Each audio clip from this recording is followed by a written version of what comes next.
दोस्तों आगे बढ़ता हूं और इसके बारे में आपसे डिस्कस करता हूं। आपने ये तस्वीर तो देखी होगी, पूरी देश में बहुत चर्चित तस्वीर है। ये है आईएएस टॉपर टीना डाबी। टीना डाबी जब ग्रेजुएशन कर रही थी और ये जब फाइनल ईयर में पहुंची और ये देश में फर्स्ट अटेम्प्ट में मात्र 22 साल, ओनली 22 ईयर्स जैसी ग्रेजुएशन होती है, इनका सिलेक्शन आईएएस में हो जाता है, सिविल सर्विसेज में हो जाता है। और न सिर्फ सिविल सर्विसेज में होता है, ये सिविल सर्विसेज एग्जाम को टॉप करती हैं। और न सिर्फ टॉप करती हैं, आज ये जबरदस्त तरीके से काम कर रही हैं, बहुत फेमस हैं, लाखों की संख्या में इनके फॉलोअर हैं। और टीना डाबी आज तमाम यूथ के लिए एक बहुत बड़ा आइकॉन है, एक बहुत बड़ा प्रेरणा स्रोत है। तो डेफिनेटली मैं चाहूंगा कि आज जो बच्चे मुझे सुन रहे हैं, आज जो उस तरफ बैठे हुए हैं, एक बहुत बड़ा बदलाव भी हमें देखने को सुनने को मिलेगा। तो डेफिनेटली आप भी इसी तरह से सेलेक्ट होना चाहते हैं, क्योंकि इसमें पावर है। इसमें आप जब कोई भी जॉब करते हैं तो आप भीड़ में खो जाते हैं, लेकिन जब आप आईएएस बनते हैं, आईपीएस बनते हैं, तो समाज आपको एक अलग नजरिए से देखता है, एक अलग रुतबा होता है, एक अलग प्रतिष्ठा होती है, सम्मान होता है, रिस्पेक्ट होता है। सिर्फ आपका नहीं, आपके पेरेंट्स को भी सर आंखों पर बिठा के रखा जाता है। तो आखिर क्या खास बात थी टीना डाबी की जिन्होंने अपनी तैयारी की? तो टीना डाबी के स्टेप्स क्या रहे? आफ्टर 12th उन्होंने कैसे तैयारी शुरू की? इनके बारे में तो कहा जाता है कि 11th क्लास से ही इन्होंने तैयारी को शुरू कर दिया था। 11th क्लास में ही इन्होंने मैगजीन पढ़ना, मैप के क्वेश्चन करना, एनसीईआरटी पढ़ना, इन्होंने 11th क्लास से ही शुरू कर दिया था। और ग्रेजुएशन के साथ साथ इन्होंने अपनी पढ़ाई को जारी रखा, क्योंकि आईएएस की तैयारी में 2 से 3 साल का समय लग जाता है। और जैसे ये ग्रेजुएट हुई वैसे ही ये आईएएस बन गई। तो this is the best time जहां पर आप अभी से अपनी तैयारी को कर सकते हैं। तो टीना डाबी के अगर शब्दों की हम बात करें, राइट, तो क्या है ये, उन्होंने अपने स्टेप्स क्या बताया कि एक कोई भी एवरेज स्टूडेंट, कोई भी एक सामान्य स्टूडेंट आईएएस की तैयारी कर सकता है और आईएएस बन सकता है। अब मैं आपसे बात करने जा रहा हूं कि इस एग्जाम की रिक्वायरमेंट क्या है। देखो, ये देश का सबसे खूबसूरत एग्जाम है, जहां पर ना तो आपसे परसेंटेज पूछे जाता है। आप जानते हैं कि मेरे ही कई स्टूडेंट ऐसे हैं जो 6-6 बार फेल हुए, जो 12th क्लास में फेल हो गए थे, और वो जो है आज की डेट में आईएएस हैं। तो ऐसा कैसे हुआ कि वो आईएएस बन गए? क्योंकि आईएएस के एग्जाम के लिए अगर आपको ये बोला गया होगा कि आप बहुत पढ़ने में तेज होगे, बहुत ज्यादा गोल्ड मेडलिस्ट होगे, 90% मार्क्स होंगे, तभी आप आईएएस बनोगे। आईएएस में कभी भी परसेंटेज भी नहीं पूछा जाता। और बहुत से ऐसे स्टूडेंट हैं जो सेकेंड डिवीजन लेकर आए हैं, लेकिन वो सिविल सर्विसेज को क्रैक कर गए। और उसकी सबसे खास बात है कि इस एग्जाम की रिक्वायरमेंट अदर एग्जाम से बिल्कुल अलग है। अगर आप उसके डायरेक्शन में मेहनत करोगे तो डेफिनेटली आपको सक्सेस होने से कोई रोक नहीं पाएगा। आज मैं आपसे वही बात करने जा रहा हूं। तो टीना डाबी ने आपको क्या सक्सेस के टिप्स बताए कि कैसे आप भी यूपीएससी की प्रिपरेशन कर सकते हो। आफ्टर 12th कौन कौन से स्टेप्स आप फॉलो कर सकते हो जिससे आप भी आईएएस टॉपर बन सको। और न सिर्फ आप आपके पेरेंट्स दोनों बहुत ही प्राउड फील करेंगे, पूरी सोसाइटी बहुत प्राउड फील करेगी, और आप हजारों लाखों की जिंदगी में जो आप बहुत बड़ा चेंज लेकर आ सकते हो। चलिए दोस्तों, शुरुआत करते हैं। जो फर्स्ट स्टेप होता है, first step, know the syllabus of UPSC. यानी यूपीएससी का सिलेबस ही सब कुछ है। यूपीएससी का सिलेबस बहुत छुपा हुआ है, यानी इसके अंदर बहुत कुछ चीजें जो है वो जुटी हुई हैं। अगर आप लोग 11th-12th का एग्जाम दे रहे होगे तो आप लोग सिलेबस पढ़ते हो, सिलेबस से सीधे सीधे क्वेश्चन आते हैं। लेकिन यूपीएससी के सिलेबस की सबसे खास बात है, इसके अंदर कई लेयर्स होती हैं। सिलेबस के अंदर सिलेबस छुपा होता है। सो सबसे इंपॉर्टेंट सेगमेंट होता है यूपीएससी के सिलेबस को एनालाइज करना। जहां आप अपने स्कूल और कॉलेज के सिलेबस को रीड करते हो, रीड द सिलेबस, यहां पर होता है एनालाइज द सिलेबस। यानी इस सिलेबस के अंदर क्या क्या चीजें हमारी आती चली जा रही हैं, इसको जानना बहुत जरूरी होता है। This is most crucial step to understand the UPSC curriculum and syllabus. So जो भी स्टूडेंट तैयारी कर रहे हैं वो सिलेबस को समझें। मैंने इसी चैनल पर पूरी एक कंप्रीहेंसिव सीरीज दे रखी है जहां पर आप सिलेबस को बहुत ध्यान से समझ सकते हो। तो first step is syllabus analysis. Analysis का मतलब होता है सिलेबस को छोटे छोटे हिस्सों में तोड़ना और फिर उन्हें समझना कि इसका मतलब क्या होता है। राइट, ये मल्टीपल डायमेंशन अप्रोच क्या होती है, ये बहुत इंपॉर्टेंट है। दूसरा स्टेप है जहां पर आप तैयारी करते हो। ये जब भी आप तैयारी करें, आप ग्रेजुएशन के फर्स्ट ईयर से अपनी प्रिपरेशन शुरू कर दें, because it takes 2 to 3 years to complete the complete curriculum and syllabus, because this are multiple stages, बहुत स्टेजेस होती हैं, तभी आप आईएएस बनते हो। राइट, तो दूसरा जो सबसे इंपॉर्टेंट स्टेप है, go for previous year question papers. यानी पिछले साल के प्रश्न पत्रों पर जाएं, पिछले साल के प्रश्न पत्रों पर जाएं। और पिछले साल के प्रश्न पत्रों को बहुत ध्यान से तैयार, यानी कि जो प्रीवियस ईयर पेपर है आपको हमारे ओजांग टेस्ट प्रैक्टिस पे भी मिल जाएगा। अगर मैनेजमेंट के साथ हमारे लोग हैं तो वहां आपको बता सकते हैं कि ओजांग टेस्ट प्रैक्टिस पे आप जाएं, और ढेर सारे क्विजेस जो हैं वो वहां पर फ्री अवेलेबल है, आप उनको भी कर सकते हैं। तो जब आप प्रीवियस ईयर पेपर करते हैं तो आपको लैंग्वेज पता चलती है कि किस तरह से क्वेश्चन पूछे जाते हैं, क्योंकि यूपीएससी जो है वो उसकी खास बात है कि वो लेयर के अंदर लेयर पूछता है, यानी क्वेश्चंस को बहुत ही डेप्थ में पूछता है। तो अगर आप प्रीवियस ईयर क्वेश्चन पढ़ते हो तो आपको पैटर्न पता चलता है कि बेसिकली इसका पैटर्न क्या है और किस तरह के क्वेश्चन पूछे जा रहे हैं। सबसे बड़ी बात है कि पैटर्न पकड़ने के साथ साथ यूपीएससी की लैंग्वेज पकड़ना भी बहुत जरूरी होता है, क्योंकि उसकी लैंग्वेज जो है बड़ी ट्विस्टिंग होती है, स्विंग बॉल की तरह होती है, ये पढ़ने के बाद इधर जाएगी या इधर जाएगी पता नहीं चलता। इसी वजह से ये एग्जाम थोड़ा सा बहुत ट्रिकी हो जाता है। तो उसके तरीके हैं जो टीना डाबी ने अपनाए। तो दूसरा तरीका है go for the previous year question paper, आप प्रीवियस ईयर क्वेश्चन पेपर के लिए भी जा सकते हो। थर्ड है चूज योर सब्जेक्ट, बहुत इंपॉर्टेंट है, यूपीएससी में ऑप्शनल होता है, राइट, दिस इज ऑप्शनल। ये 500 मार्क्स का होता है और इसके दो पेपर होते हैं, पेपर 1 एंड पेपर 2, 200 जो है दो पार्ट होते हैं। तो ऑप्शनल को चूज करना बहुत इंपॉर्टेंट होता है। तो जो स्टूडेंट अपनी ग्रेजुएशन, मान लीजिए ग्रेजुएशन आप ह्यूमैनिटी से कर रहे हैं, अकाउंट से कर रहे हैं, तो यूपीएससी में इतने सब्जेक्ट होते हैं जिसमें आप अंदाजा भी नहीं लगा सकते। तो गो फॉर दैट, राइट, आप वहां पर इस तरह से जा सकते हैं कि धीरे धीरे अपने टीचर से बात करिए, आपको जो क्वेश्चन अच्छा लग रहा है ग्रेजुएशन में जो आपका सब्जेक्ट है, आप ऑप्शनल उसमें से भी चुन सकते हैं। तो कोई एक ऑप्शनल चुनना है और उसको अच्छे से तैयार करना है, but this is a very important segment. आप चाहें तो ग्रेजुएशन के सब्जेक्ट को भी यूपीएससी का ऑप्शनल सब्जेक्ट बना सकते हैं और 500 मार्क्स के लिए प्रिपरेशन कर सकते हैं। That is wonderful thing. Next is go for the reliable coaching centre, यानी कि आपको क्या है, बहुत कुछ पढ़ना है। आप इसमें 3 स्टेजेस देते हैं, prelims, mains and interview, personality test. तो 3 स्टेजेस के 3 अलग अलग रिक्वायरमेंट है, बहुत ही कंबरसम है, बहुत लंबा काम होता है। एनसीईआरटीज पढ़ना है, स्टैंडर्ड बुक्स पढ़ना है, आंसर राइटिंग करनी है, एसे राइटिंग करनी है, पर्सनालिटी भी ग्रूम करना है, अच्छी तरह से बोलना है, करंट अफेयर्स प्रिपेयर करना है। There are lot of things, इसमें बहुत सी चीजें इन्वॉल्व हैं। तो कोचिंग जो होती है वो क्या काम करती है, वो आपका समय बचाती है। और जो कोचिंग के जो टीचर हैं, अगर इजीली कम्युनिकेशन आपसे कर रहे हैं, आपको कोई प्रॉब्लम आ रही है कि सर मुझे नहीं समझ में आ रहा है, क्योंकि इसमें आपको साइंस भी पढ़ना है, ह्यूमैनिटी पढ़ना है, अकाउंट्स भी पढ़ना है, सब कुछ इसमें आ जाता है। तो आप अगर इजी वे में अपने टीचर से बात कर पा रहे हैं, कम्युनिकेट कर पा रहे हैं, आपको वो गाइड कर रहा है, आपको मोटिवेट कर रहा है, तो that is a best suitable thing for you. तो ये आपके लिए बहुत ज्यादा इंपॉर्टेंट हो जाता है। जैसे बहुत ही कम इंस्टीट्यूट ऐसे हैं, बहुत ही कम हैं ऐसे इंस्टीट्यूट जो ग्रेजुएशन के साथ साथ आईएएस की तैयारी कराते हैं, यानी आफ्टर 12th वो प्रिपरेशन कराते हैं, क्योंकि ये बहुत लंबा काम होता है। स्टूडेंट को बहुत लंबे समय तक ट्रेनिंग देनी पड़ती है, कई स्टेजेस में प्रिपरेशन करानी पड़ती है। Next one, read and revise, यानी जो चीज आपको पढ़ाई जा रही है आपकी क्लासेस में, उसको बार बार रीड करें और रिवाइज करें, यानी उसको दोहराते रहें। तो रीड एंड रिवाइज, आर, एक और आर मिला देंगे, ठीक है। तो आर बहुत इंपॉर्टेंट है। तो यानी आपको क्या करना पड़ेगा, डेली टाइम टेबल बनाना पड़ेगा। You have to maintain daily time table. तो जो हमारा कॉन्सेप्टर बैच है डेली, तो वो उसमें हम लोग क्या करते हैं, उसमें हम इतना ही प्रेशर देते हैं कि आप कॉलेज की स्टडी के साथ इसको भी प्रिपेयर कर सको, यानी दोनों फन लर्निंग के साथ आपका चलेगा, बिना प्रेशर के आप धीरे धीरे अपने आप को तैयार करते चलते हो। So that is a read and revise method, यानी कि हम पढ़ेंगे और रिवाइज करेंगे। जो टीना डाबी ने 6 अपना कहा कि मेरी सबसे बड़ी पावर क्या थी कि फर्स्ट अटेम्प्ट मेरा सिलेक्शन हुआ और भी आईएएस टॉप किया मैंने, वो था मॉक टेस्ट देना। बहुत इंपॉर्टेंट है, यानी ढेर सारे टेस्ट जो भी मैंने पढ़ा मुझे उस पर टेस्टिंग करनी, अपने आप को टेस्ट देना है।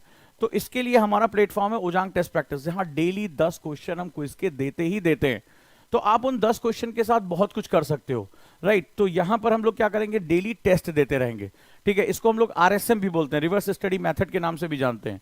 सो आपको रेगुलर जो भी आप रीड कर रहे हो, जो आप रिवाइज कर रहे हो, उस पर आप रेगुलर टेस्ट दोगे। तो 6th step is very important, very crucial. और आप जानते हो कि ज्यादातर स्टूडेंट जो होते हैं वो केवल 5th स्टेप तक फॉलो करते हैं, 6th स्टेप से उनकी एनर्जी खत्म हो जाती है। So we have a dedicated system that is Ojaang test practice, जहां पर फ्री ऑफ कॉस्ट, अभी हमने सीयूईटी का टेस्ट सीरीज लॉन्च किया फ्री ऑफ कॉस्ट। सीयूईटी 2023 जो भी मुझे सुन रहे हैं, वहां पर हमने फ्री ऑफ कॉस्ट जो है वो कहा है कि आप जाएं और ऑब्जेक्टिव टेस्ट दें, ऑल इंडिया रैंक अपनी चेक करें। तो ये बहुत इंपॉर्टेंट है। Now we are going for the mock test. तो 6th step is about going for the mock test, हमें ज्यादा से ज्यादा मॉक टेस्ट देना है। Now the next step is, right, अगर क्या सर हमें क्या जरूरत है, हम ग्रेजुएशन कर लें फिर आईएएस बने? तो 12th के बाद आईएएस बनने के क्या क्या फायदे हैं, जरा इस पर बात करते हैं। सबसे बड़ी चीज है, देखो ये जो सर्विस है बहुत स्पेशलाइज सर्विस होती है। 60 साल की उम्र में रिटायर हो जाते हो। अब जरा मैथमेटिक्स समझो, एक आप हो, आप मान लो 22 ईयर में आप आईएएस बन गए, और आप सभी को किस पे रिटायर होना है, 60 ईयर्स पे आपको रिटायरमेंट हो रहा है। आपका एक फ्रेंड है वो बहुत देर से तैयारी शुरू करता है, वो 32 ईयर्स पे आईएएस बनता है। तो किसका सर्विस स्पैन ज्यादा होगा? ऑब्वियस सी बात है, जिसने बहुत जल्दी सिलेक्शन ले लिया, जल्दी तैयारी शुरू की, उसका सिलेक्शन हो गया, उसका सर्विस स्पैन ज्यादा होगा।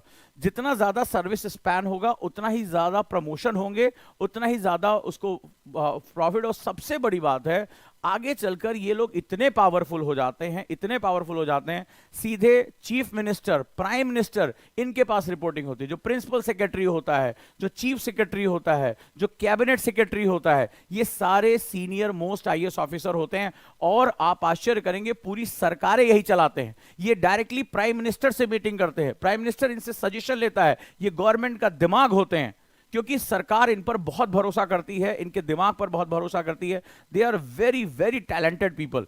तो ये इंपॉर्टेंट होता है कि अगर आप जल्दी तैयारी शुरू करते हो तो आपका सर्विस स्पैन ज्यादा होगा, और आप कैबिनेट सेक्रेटरी, जिसे कहते हैं कि boss of all IAS officer, directly prime minister office को रिपोर्ट करता है, बीच में कोई नहीं है। One of the most powerful officer in the country. और वो व्यक्ति जो है वो वहां तक आप पहुंच सकते हैं, लेकिन उसकी शर्त है कि आप कम उम्र में आईएएस बने और आप जल्दी तैयारी शुरू करें। सो पहला बेनिफिट है, आपको बहुत लंबा सर्विस स्पैन मिल जाता है। दूसरा, कैरियर ओरिएंटेशन, आपके पास बहुत ढेर सारी अपॉर्चुनिटीज आ जाती है। आपको पता है आईएएस ऑफिसर को कितना प्रिविलेज मिलता है। सपोज आपका मन है कि आप ऑक्सफोर्ड पर जाएं पढ़ने के लिए, तो आज आपको ऑक्सफोर्ड पढ़ने के लिए आपको एंट्रेंस देना पड़ेगा। इसके बाद आप अपने खर्चे पर ऑक्सफोर्ड जाएंगे, वहां का खर्चा उठाना पड़ेगा। आपको पता है कि अगर आप सिविल सर्वेंट बन जाते हो और गवर्नमेंट से कहते हैं I want to do specialise study, मुझे करनी है, मुझे कुछ खास अर्बन डेवलपमेंट पे, रूरल डेवलपमेंट में, गवर्नमेंट आपको स्पॉन्सर करके भेजती है, आपका सारा खर्चा उठाती है, आपको सैलरी भी देती है, और आप स्पेशलाइज होकर जब आते हैं तो आपको प्रमोशन भी मिलता है। So there are lot of benefits. हमारे पास बहुत बेनिफिट्स होते हैं, और आपके पास मल्टीपल ऑप्शंस खुल जाते हैं। आपको पता है जो बहुत बड़ी बड़ी कंपनीज हैं, चाहे रिलायंस हो, वो तमाम रिटायर्ड ऑफिसर्स को, या तमाम जो जिन्होंने वॉलंटरी रिटायरमेंट ले लिया है, उनको मुंह मांगे सैलरी पैकेज देती है। उनको पता है कि जो व्यक्ति आईएएस हो चुका है, जो पूरा डिस्ट्रिक्ट संभाल सकता है, पूरा जो है स्टेट संभाल सकता है, वो एक कंपनी तो बहुत आराम से संभाल सकता है, उसकी मैनेजमेंट स्किल इतनी जबरदस्त होती है। सो उनके लिए करियर अपॉर्चुनिटीज बेतहाशा खुल जाती हैं, बेतहाशा। वो जिधर जाना चाहें उधर जा सकते हैं। Next one is investment of time, right. तो सबसे इंपॉर्टेंट चीज जो है वो आप अपने टाइम का इन्वेस्टमेंट करते हैं, आप अपने आप को नर्चर करते हैं। आज जैसे फॉर एग्जांपल अगर हम अपने घरों में सो पा रहे हैं, तो उसके पीछे एक आईपीएस ऑफिसर अजीत डोवाल साहब, नाम सुना होगा आप लोगों ने, जेम्स बॉन्ड ऑफ इंडिया कहा जाता है। भारत की बड़ी से बड़ी प्रॉब्लम उन्होंने सॉल्व की है। आज हमारे एनएसए हैं, नेशनल सिक्योरिटी एडवाइजर, यानी अगर आज कुछ भी हम कर रहे हैं, आज हमारी अगर रक्षा हो पा रही, आतंकवाद नहीं है, तो उसके पीछे उस इंसान का दिमाग है। तो ये जो है वो बहुत इंपॉर्टेंट सेगमेंट होता है कि आप जैसे जैसे अपने आप को इसमें झोंकते जाते हो, आप कंट्री के लिए बहुत वैल्यूएबल हो जाते हो, आपकी रिस्पेक्ट बहुत ज्यादा होती है, राइट। ये बहुत इंपॉर्टेंट सेगमेंट है, ये किसी और जॉब में अवेलेबल नहीं है, ये सिर्फ और सिर्फ यूपीएससी में है, जहां आप कंट्री के लिए एसेट बन जाते हो, आप एक धरोहर बन जाते हो कंट्री के लिए। अगला है, जब आप जल्दी से तैयारी शुरू करते हो तो आपको प्रेशर कम होता है। मान लीजिए आपने ग्रेजुएशन कर लिया, अब मान लो कोई लड़की है, तब उसने ग्रेजुएशन कर लिया, ठीक है, अब इसी समय वो 22 ईयर्स की हो गई, और अगर वो किसी रूरल एरिया से या जो है सेमी अर्बन एरिया से, तो आपको पता होगा ग्रेजुएशन करने के बाद लड़कियों की शादी कर दो, या आप कितने दिन पढ़ेगी, 1-2 साल के अंदर कर लो। तो बहुत सी बच्चियों से मैं मिला हूं जिनको पढ़ाई रोक दी गई उनकी शादी के चक्कर में।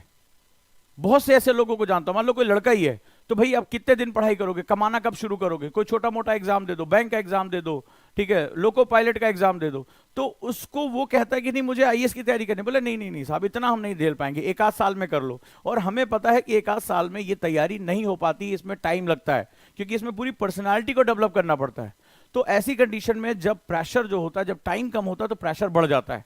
तो टाइम और प्रेशर जो है यूनिवर्स रिलेशनशिप में, जब आपके पास टाइम ज्यादा होगा तो प्रेशर कम हो जाएगा। तो आप जब ग्रेजुएशन के साथ रहते हो तो नोबडी इज आस्किंग क्या कर रहे हो क्या नहीं, अरे अभी तो ग्रेजुएशन कर रहे हैं। This is the best time जहां बिना प्रेशर के क्रिएटिविटी के साथ आप लर्निंग कर सकते हो, अपनी तैयारी कर सकते हो। Next one is more time to strength weakness. हम सभी के अंदर बहुत ढेर सारी वीकनेस होती है, कोई अच्छा लिख नहीं पाता, कोई लोगों के बीच में बोल नहीं पाता, ठीक है, किसी को मेमोरी की प्रॉब्लम है कि मेमोरी नहीं है, कोई अलग अलग चीजें हैं।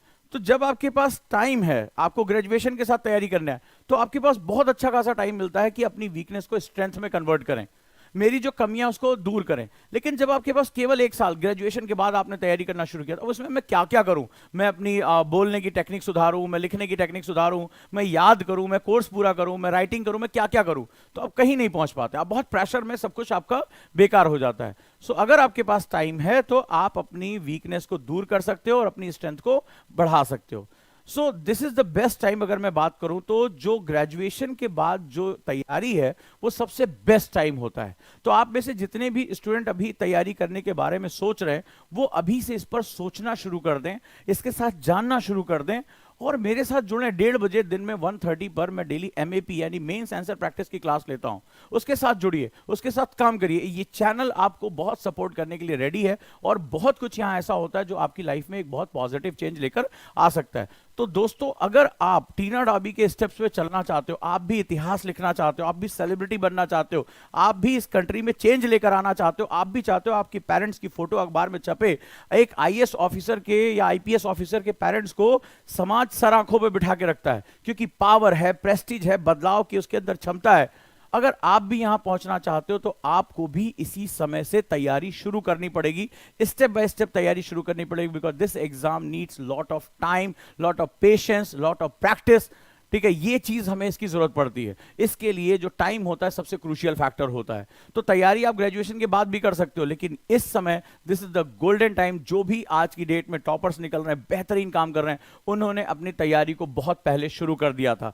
तो अगर हम 12th के बाद अपने लाइफ को एक दिशा देना चाहते हैं, डायरेक्शन देना चाहते हैं, तो क्यों ना हम बड़ा सोचें, ऐसा सोचें जहां हमारी पीढ़ियां बदल जाएं, हमारे नाम के साथ भारतीय प्रशासनिक सेवा यानी इंडियन एडमिनिस्ट्रेटिव सर्विसेज लग जाए, हम पावर के साथ, हम बदलाव के साथ काम कर सके, हम उन बच्चों के लिए काम कर सके जिनको एजुकेशन नहीं मिल रही है, हम उन बूढ़ी महिलाओं के लिए काम कर सकें जिनको पेंशन नहीं मिल पाती है, हम अपने देश के लिए काम करें, हम बदलाव के लिए काम करें, हमारे टीचर्स जो है वो हमारे ऊपर गर्व करें कि मेरा स्टूडेंट आईएएस है, मेरा स्टूडेंट आईपीएस है। अगर मुझे टीचर सुन रहे हैं, आप अंदाजा लगाइए, अगर आपका कोई स्टूडेंट आईएएस आईपीएस हो जाता है तो इंडियन सोसाइटी में हम उसको किस नजर से देखते हैं, हमें कितना गर्व होता है। आज मेरे 2 स्टूडेंट इंजीनियरिंग कॉलेज में पढ़ाए हुए, अगर आज वो आईपीएस हैं तो मुझे कितना गर्व महसूस होता है, मैनेजमेंट को कितना गर्व महसूस होता है कि हमारे यहां आईपीएस निकले हुए हैं, पावर है इनके पास। तो अब जब इन बच्चों की तकदीर बदलती है तो बहुत कुछ बदल जाता है। सो थिंक अबाउट इट, इसके बारे में सोचना शुरू करिए। और अगर आपको कुछ भी लग रहा है कि हम क्या चीज करें, हम कैसे बदलाव करें, हम भी इस तरह से कैसे आईएएस टॉपर बन सकते हैं श्रुति शर्मा की तरह, सो आप इसमें बहुत कुछ कर सकते हैं। और ये ध्यान रखिएगा, जो आईएएस की तैयारी कर लेता है उसके लिए अपॉर्चुनिटीज, वो कभी खाली नहीं बैठ सकता, कभी नहीं, उसको कभी पैसे की कमी नहीं आने वाली। बहुत इंपॉर्टेंट बात है, टीचिंग में उसका रास्ता खुल जाएगा, बेहिसाब पैसा है टीचिंग में। स्टेट पीसीएस एग्जाम, जो स्टेट के डिप्टी एसपी एसडीएम की पोस्ट होती है, वो आपको मिलेगी। ईपीएफओ एंड सीएपीएफ, यहां पे आपके एग्जाम के दरवाजे खुल जाएंगे। यहां हजारों की संख्या में एग्जाम के दरवाजे खुल जाते हैं। एसएससी सीजीएल का एग्जाम दे सकते हैं, इंडियन फॉरेस्ट सर्विसेज का एग्जाम दे सकते हैं, आईबीपीएस का एग्जाम दे सकते हैं। तमाम तरह के एग्जाम सिर्फ यूपीएससी की प्रिपरेशन करने वालों के लिए खुल जाते हैं। और आप अगर मेहनती हैं, ईमानदारी से तैयारी कर रहे हैं, तो आप इसमें से कहीं पर भी सेट हो सकते हैं, कहीं पर भी। आप कभी खाली नहीं बैठेंगे अगर आपने ऑनेस्टी के साथ, मेहनत के साथ आपने तैयारी की है। तो आपके लिए कोई ना कोई दरवाजा जो है वो खुलेगा ही, चाहे आईएएस का दरवाजा खुले, पीसीएस का दरवाजा खुले, ईपीएफओ का दरवाजा, ठीक है, आईएफएस का दरवाजा, कोई भी जो है वो आपके लिए अपॉर्चुनिटी यहां पर क्रिएट हो जाएगी। और डेफिनेटली ये जितनी भी पोस्ट हैं सब गैजेटेड ऑफिसर की पोस्ट है। आपके पास पावर होगी, प्रेस्टीज होगा, और आपके पास बहुत कुछ ऐसी चीजें होंगी जो आपको इस सोसाइटी में एक खास बनाती हैं। सो अब सोचना क्या है, हम तैयारी को शुरू करते हैं, अच्छे से तैयारी शुरू करते हैं। After 12th one of the best batch is Conceptor batch which is going to start by 5th of June। Online classes के माध्यम से जुड़ सकते हैं आप। नोएडा में हमारे साथ गुरुकुल प्रोग्राम में जुड़ सकते हैं। We are going to start Gurukul, जहां पर आप इन हाउस हॉस्टल फैसिलिटी के साथ, आप लाइब्रेरी फैसिलिटी के साथ अपनी तैयारी कर सकते हैं, जहां टीचर्स और मेंटर लगातार आपके साथ जुड़े रहेंगे। साथ ही साथ we are going to start पढ़ाई वाला हमारा बहुत ही जबरदस्त प्रोग्राम है, जहां पर आप इंटीग्रेटेड प्रोग्राम के साथ आईआईटी, जेईई, नीट, सीयूईटी इन सब के साथ जुड़ सकते हैं।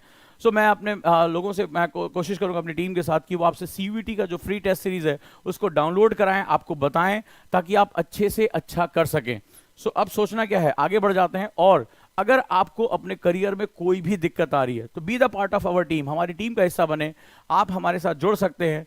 Right, these are the numbers, आप सभी के पास होना चाहिए। आप बात करें और बताएं कि हमें इस सेक्शन में दिक्कत आ रही है, हमें बताएं कि हम सही तरीके से अपनी तैयारी को कैसे करें। आपको हम मार्गदर्शन देंगे, मेंटरशिप देंगे आपको, और डेफिनेटली इससे आपको बहुत फायदा होने वाला है। तो देर किस बात की, ये नंबर जो है नोट डाउन कर लें, और आप कॉल कर सकते हैं किसी भी चीज के लिए, बेहिचक जो है वो आपको यहां पर गाइडेंस मिलेगी। और गलत रास्ता पकड़ने से अच्छा है पूछकर सही रास्ते पे चले जाना, क्योंकि गलत रास्ते पे बहुत दूर चले जाने के बाद वापस लौटना बहुत मुश्किल होता है, याद रखना। क्योंकि सही रास्ते पे चलोगे, किसी गाइडेंस में चलोगे तो मंजिल तक पहुंच जाओगे, और एक बार मंजिल तक पहुंच गए तो दुनिया तुम्हें तुम्हारी इस सफलता के लिए याद रखेगी। यही जिंदगी का फलसफा है, यही जिंदगी की सबसे खूबसूरत चीज है। और मैं उम्मीद करता हूं कि आज की क्लास से आपको बहुत फायदा मिला होगा कि यस, आफ्टर 12th भी हम यूपीएससी की प्रिपरेशन कर सकते हैं, और न सिर्फ प्रिपरेशन कर सकते हैं, साथ ही साथ हम अपने आप को देश में सबसे कम उम्र का आईएएस भी बना सकते हैं, फर्स्ट अटेम्प्ट में आईएएस बना सकते हैं, हिस्ट्री लिख सकते हैं। आने वाली पीढ़ियां मेरी भी फोटो, आपकी फोटो डीपी पे लगाएंगी, अपने जो है वो उस पर एक प्रेरणा स्रोत मानेंगी, आपके साथ मोटिवेशन कोट लिखे जाएंगे। अगर ये सपना आपकी आंखों में, तो स्वागत करता हूं देश के उस सर्विस में जो बदलाव की सर्विस है, जो पावर की सर्विस है, जो एक ऐसी सर्विस है जो लोगों की जिंदगी में चेंज लेकर आ सकती है। तो अगर आप भी अपने समाज के बारे में कुछ सोचते हैं, अपने देश के बारे में कुछ सोचते हैं, और कुछ परिवर्तन करना चाहते हैं, कुछ चेंज लेकर आना चाहते हैं, तो ये सर्विस आपको पावर देती है चेंज करने की। आज बहुत से यूथ हैं जो सिविल सर्विसेज में जाकर वो बहुत बड़े बड़े बदलाव लेकर आ रहे हैं, लॉ एंड ऑर्डर को मेंटेन कर रहे हैं, और बहुत अच्छा काम कर रहे हैं। तो अब सोचना किस बात का, अगर हमारे पास मौका है तो अब हम जुड़ जाते हैं। तो चलिए शुरुआत करते हैं, और जुड़ जाइए हमारे साथ इस पूरे मुहिम में। Thank you so much.